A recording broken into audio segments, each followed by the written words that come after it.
ផ្លន់គោរពច្បាប់យុត្តិធម៌និងតម្លៃសិលធម៌ពីព្រោះហេតុអីបើសិនដោយសារគ្រូបើថាឲ្យបញ្ជាក់មូលហេតុឲ្យច្បាស់លាស់ទានតលហេកដោយសារតែយើងគិតថានៅពេលដែលប្រទេសមួយមានការគោរពច្បាប់មានយុត្តិធម៌មានសិលធម៌អញ្ចឹងយើងឃើញថាស្ថិរភាពនៃការស្ថិរភាពរបស់រដ្ឋហ្នឹងវាអាចមានភាពយូរអង្វែងព្រោះប្រជាពលរដ្ឋនៅពេលគាត់ទទួលស្គាល់ថាជាប្រទេសដែលត្រឹមត្រូវយុត្តិធម៌អញ្ចឹងហើយវាប្រកាសណាស់គឺបានថាការចូលរួមរបស់គាត់គឺមានយូរអង្វែងគាត់នៅតែគោរពស្រឡាញ់ចូលរួមជានិច្ចហើយបើសិនជារដ្ឋនឹងគាត់មាននីតិរដ្ឋត្រឹមត្រូវគាត់មានតឡាការឯករាជ្យមានយុត្តិធម៌អញ្ចឹងបើយើងមើលគឺប្រកាសវាតេទៀងបានការវិនិយោគបាននៅវិនិយោគទាំងក្នុងទាំងក្រៅប្រទេសមកចូលប្រទេសហ្នឹងហើយអញ្ចឹងវាហ្នឹងជាផលចំណេញរបស់រដ្ឋហ្នឹងវាមាននិរន្តរភាពយូរហើយបន្ថែមពីហ្នឹងទៀតនៅពេលដែលពួកគាត់មានបានថាមានការការពារសិទ្ធិមនុស្សមានការភាពថ្លៃថ្នូរជាប្រជាពលរដ្ឋត្រឹមត្រូវទៅអញ្ចឹងវាអត់ទៅមានបញ្ហាខាងសិលធម៌ខាងស្អីទេព្រោះបើយើងជាក់ស្ដែងយើងមើលតែគំរូដូចជប៉ុនដូចអីជាដើមទៀតវាឃើញថាពួកគាត់ជាប្រភេទមិនអីហ្នឹងគឺយើងអាចមើលដឹងហើយអញ្ចឹងហើយបានជាទូទៅជារួមនៅក្នុងសម័យនេះយើងការដឹកនាំរដ្ឋគួរតែយើងប្រើប្រាស់នៅការគោរពច្បាប់ឲ្យយុត្តិធម៌ឲ្យមានតម្លៃសិលធម៌ទៅទើបយើងអាចនៅគង់វង្សយូរអង្វែងជាជាងប្រើច្បាប់ព្រៃជាជាងការប្រខិបខំអានេះជាយោបល់ចូលរួមរបស់ខ្ញុំលោកគ្រូចាសូមអស់ត្រឹមតែលោកគ្រូអរគុណអរគុណចាចូលរួមសូមសូមអញ្ជើញចំណាក់ចាលោកគ្រូខ្ញុំយល់ដូចបងស៊ីលីនដែលគាត់ជ្រើសរើសពីដំបូងដែរខ្ញុំគិតថារដ្ឋមួយគាត់ត្រូវតែប្រកាន់នៅទម្រង់ទន់ភ្លន់គោរពច្បាប់និងយុត្តិធម៌ប៉ុន្តែទន្ទឹមនឹងនោះនៅក្នុងលក្ខខណ្ឌខ្លះក៏គាត់ត្រូវការប្រើនៅការបង្ខិតបង្ខំជាមូលដ្ឋានផងដែរពីព្រោះការដឹកនាំមួយគឺត្រូវតែបត់បែនទៅតាមកលៈទេសៈជាក់ស្ដែងពីព្រោះកាលណាដែលច្បាប់អនុវត្តទៅទន់ភ្លន់ពេកពេលខ្លះក៏អត់ទទួលបានប្រសិទ្ធភាពហើយនៅពេលណាដែលច្បាប់មានភាពតឹងរ៉ឹងឬក៏ការផ្ដាច់ការឬប្រើកម្លាំងខ្លាំងពេកក៏ធ្វើឲ្យប្រជាពលរដ្ឋមានការតស៊ូប្រឆាំងដូចគ្នាដែរអញ្ចឹងនៅក្នុងការគ្រប់គ្រងមួយខ្ញុំយល់ថាគួរតែមានទាំងពីរលោកគ្រូមានទាំងទន់ភ្លន់និងការបង្ខិតបង្ខំទៅតាមកលៈទេសៈជាក់ស្ដែងចាអរគុណបាទអរគុណបាទសូមបងឆៃយ៉ាឈៀនឆៃយ៉ានៅទេបាទជំរាបសួរលោកគ្រូបាទបានអញ្ជើញមកបាទនឹងជំរាបសួរថ្វាយគុំដល់សាមណានិស្សិតនិងលោកស្រីទីនិស្សិតទាំងអស់ផងដែរបាទចំពោះខ្ញុំបាទមានមតិយោបល់មួយចំនួនផងដែរបាទយើងដឹងហើយថាកន្លងមកយើងបានសិក្សាមុខជាច្រើនហើយយើងបានដឹងទាំងអស់គ្នាអត្ថន័យនៃរដ្ឋគឺមានន័យថាវាមានដើមដីប្រទេសអញ្ចឹងមានន័យថាវាជាសង្គមមួយអាចមានប្រជាជនរស់នៅចន្ទ្រៃនិងមានរបបនយោបាយច្បាស់លាស់ដោយទទួលការដឹងឮពីបណ្ដាអន្តរជាតិបាទហើយនឹងរដ្ឋយើងហ្នឹងជាទូទៅយើងមានអង្គភាពឬអង្គការចាត់តាំង3គឺអង្គការនីតិបញ្ញត្តិនីតិប្រតិបត្តិនិងតុលាការហើយចំពោះដោយសំណួរលោកគ្រូបានដាក់ថាតើយើងគួររើសចំណុចណាខ្លះដែលមាននៅក្នុងសំណួរទី7របស់លោកគ្រូហ្នឹងបើតាមខ្ញុំហ្នឹងនៅក្នុងហ្នឹងគឺអាចប្រើបានទាំងអស់ដោយការគួរធ្វើឲ្យគេខ្លាចដោយប្រទេសយើងសពថ្ងៃរដ្ឋយើងសពថ្ងៃនេះគឺបើសិនជាមានធនធានមនុស្សសម្បូរទៅដោយអ្នកមានចំណេះដឹងគឺរដ្ឋយើងគឺខ្លាំងបាទហើយដូចជាបច្ចុប្បន្ននេះយើងកំពុងតែប្រឈមនឹងបញ្ហាជាមួយនឹងប្រទេសយើងចាត់ខាងនឹងផងដែរបើសិនជាយើងមានអ្នកមានចង់និយាយថាមានការផលិតមានអីដូចថាសុកគីហ្នឹងទៅមានការប្រើប្រាស់បានមុខគ្រប់អីហ្នឹងទៅក៏យើងមានន័យថាយើងមានអ្វីដែលល្អជាងគេហ្នឹងទៅក៏បានប្រើប្រាស់នៅក្នុងប្រទេសយើងហើយយើងអត់មិនចាំបាច់ប្រើប្រាស់ផលិតផលរបស់គេហ្នឹងទេហើយការប្រើប្រាស់កម្លាំងនេះផងដែរគឺជាទូទៅប្រទេសនីមួយមានយើងដឹងថាមានកម្លាំង បដាប់អាវុធអីរៀងខ្លួនអីចឹងទៅមានដូចជាអឹមទាហានយោធាអញ្ចឹងដូចនៅក្នុងស្រុកយើងណាបាទលោកគ្រូអាហ្នឹងចាំបាច់ត្រូវមា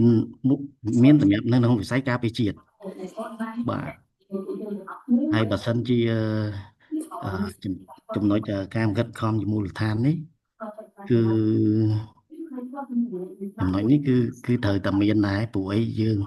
ក្នុងនាមជារដ្ឋយើងមានកម្លាំងប្រើប្រាស់ហើយបើសិនជាមានករណីណាមួយដែលវាអសន្តិសុខដល់សង្គមហ្នឹងគឺចាំបាច់ក៏យើងក៏ត្រូវមានការបង្ខិតខំជាមូលដ្ឋានដើម្បីអនុវត្តឲ្យបានសម្រេចកុំឲ្យមានភាពចលាចលនៅក្នុងសង្គមផងដែរបាទហើយចំពោះភាពទន់ភ្លន់នេះយើងដឹងថារដ្ឋយើងរដ្ឋមួយវាមានរាជហើយនឹងមន្ត្រីរាជការបាទនៅក្នុងនាមជាមន្ត្រីរាជការហ្នឹងចាំបាច់ក៏ត្រូវបម្រើរាជដែរហើយដូចជាការសេវាសាធារណៈច្រើនផងដែរចាំបាច់យើងត្រូវតែមានភាពទន់ភ្លន់មានសម្ដីសម្ដៅភាសាព្រោះភាសាចំពោះអ្នកដែលត្រូវតែមកទទួលសេវារបស់យើងហើយនឹងប្រកបដោយសុជីវធម៌បាទហើយការច្បាប់គោរពច្បាប់នេះគឺធម្មតាតាមប្រទេសទីមួយដែលកើតឡើងគឺត្រូវតែមានច្បាប់ត្រូវតែមានបទដ្ឋានគតិយុត្តដើម្បីឲ្យប្រជាពលរដ្ឋមិនថារដ្ឋក៏ដូចគ្នាដែរត្រូវគោរពច្បាប់ទាំងអស់គ្នាហើយនឹងមានច្បាប់ក៏ត្រូវតែមានភាពយុត្តិធម៌ដែរដើម្បីឲ្យរដ្ឋយើងហ្នឹងវាល្អប្រពៃទៅក្នុងការកុំឲ្យធ្វើអ្វីខុស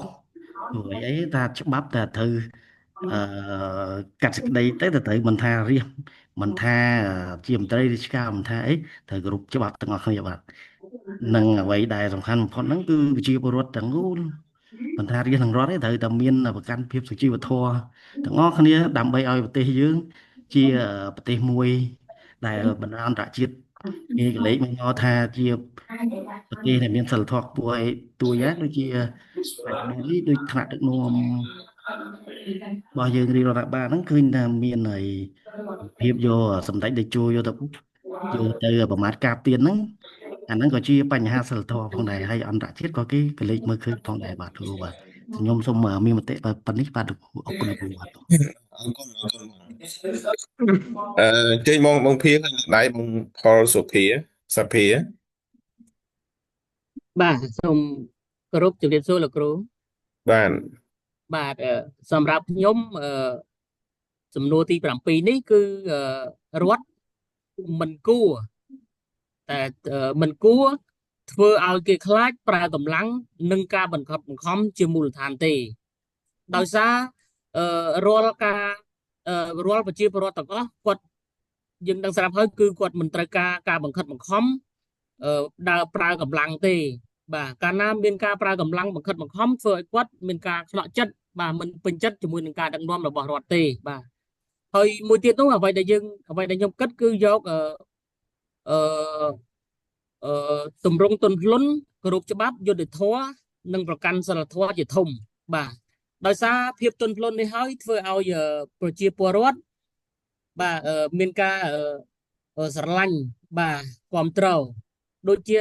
មន្ត្រីរាជការទាំងអស់គឺសិតតែជាគេហៅថាជាផ្នែកមួយនៃរដ្ឋកាលណាគាត់បម្រើប្រជាពលរដ្ឋបាទដោយភាពទន់ភ្លន់បាទក្រមសីលធម៌បាទមានវិជ្ជាជីវៈច្បាស់លាស់ត្រឹមត្រូវវាធ្វើឲ្យប្រជាពលរដ្ឋគ្រប់គ្រង 100% បាទហើយមួយទៀតគោរពច្បាប់ការគោរពច្បាប់បើសិនជាយើងមានការគេហៅថា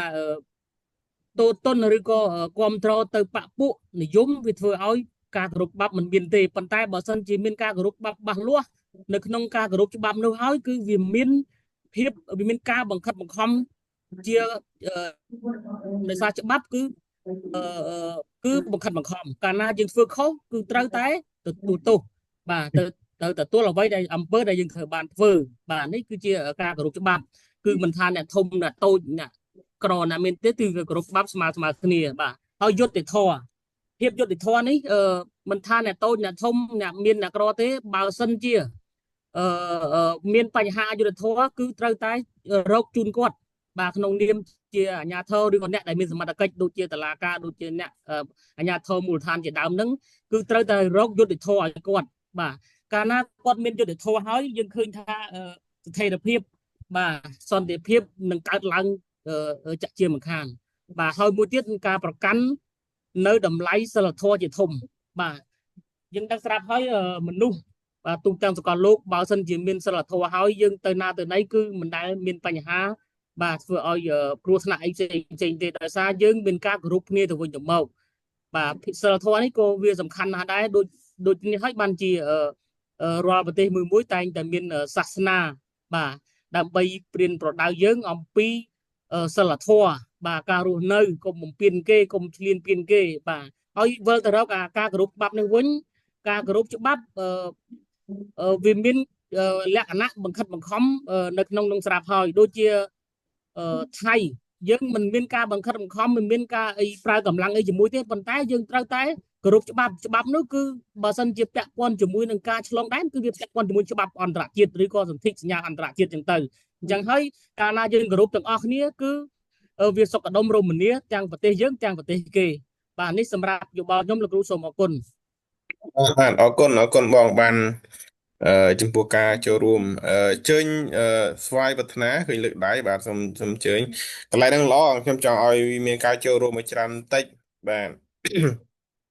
ចង់ដឹងថាគ្នា បាទ យើង គ្រូ មានការយល់យ៉ាងណាសូមជើញខាងបងវឌ្ឍនាសូមជើញបាទហើយអ្នកផ្សេងបើសិនជាចង់ចូលរួមលើកដៃផង បាទគ្រប់លោកគ្រូនិងបងប្អូនក្នុងគ្រប់ហើយនិងព្រះអង្គគ្រប់ព្រះអង្គខ្ញុំបាទចង់បញ្ជាក់ចំណុចហ្នឹងទៅបន្តិចទេលោកគ្រូបាទសម្រាប់រដ្ឋមិនថារដ្ឋប្រទេសណាទេមន្ត្រីអនុវត្តនៅពេលដែលគាត់ធ្វើខុសគាត់ត្រូវទទួលកំហុសនៅអ្វីដែលគាត់ធ្វើលោកគ្រូ បាទ ពីព្រោះធ្វើអញ្ចឹងគឺបង្ហាញនៅប្រជាពលរដ្ឋឲ្យមានការគោរពដោយខ្លួនឯងអញ្ចឹងយើងមិនបាច់ប្រើភាពកម្លាំងបាយឬក៏ភាពទន់ភ្លន់អីឲ្យគាត់ឃើញទេជាក់ស្ដែងដោយសង្គមយើងចុះខ្ញុំលើកឡើងឲ្យចំអញ្ចឹងលោកគ្រូដោយនៅខេត្តតាកែវដែលមានពលរដ្ឋស្លាប់នៅក្នុងមន្ទីរពេទ្យឯកជនមួយហើយប្រធាន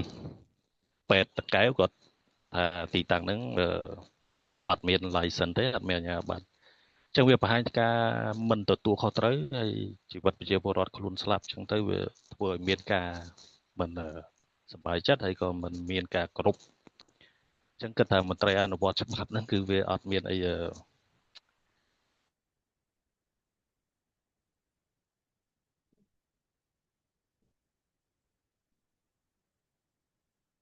លោកបង